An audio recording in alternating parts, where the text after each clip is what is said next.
Salut, c'est le Labo du français. Likez, commentez, partagez. Merci. Aujourd'hui, une forme d'argot bien connue, le verlan. J'ai déjà expliqué ce qu'était l'argot dans un précédent podcast. Écoutez-le ou réécoutez-le peut-être avant d'écouter celui-ci. Le principe de tout argot à l'origine, c'est de fournir un code à un groupe de personnes. Donc, si un argot est bien connu, ça remet en question le principe de base de cet argot. Heureusement, le verlan est souvent renouvelé. Voici le principe du verlan. C'est un mot à l'envers. L'envers, verlan. On ne sait pas exactement quand et par qui le verlan a été inventé. C'est une forme de jeu de mots. Et jouer sur les mots, c'est une occupation très ancienne. Le verlan s'applique à des mots normaux ou à des mots d'argot. Quand on sait que le verlan, c'est une inversion de syllabes, il y a des exemples simples à comprendre. Bloqué devient keblo. L'orthographe du verlan n'est pas normalisée. On écrit le verlan un peu comme on veut. Louche devient chelou. Trop chelou ce qu'il dit.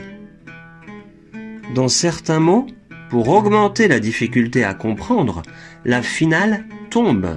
Mère devient remet, puis finalement rhum. Herbe, le genre d'herbe qu'on fume, devient beère, puis finalement be. T'aurais pas de la be?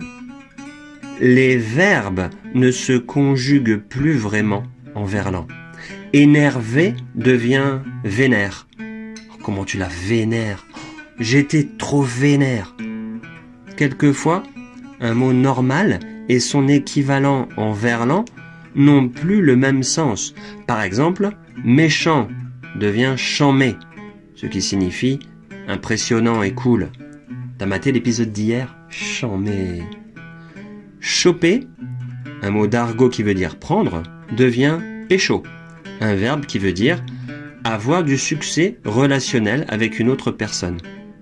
J'ai trop envie de la pécho. Certains mots sont essayés sous leur forme verlan, mais ne sonnent peut-être pas assez cool et disparaissent.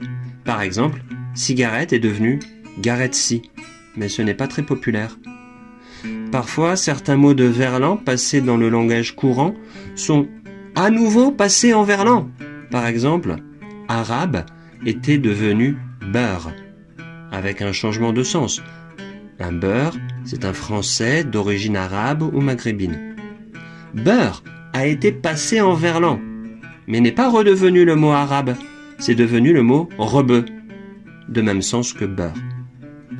Il y a d'autres cas de formation, mais vous avez maintenant l'idée générale.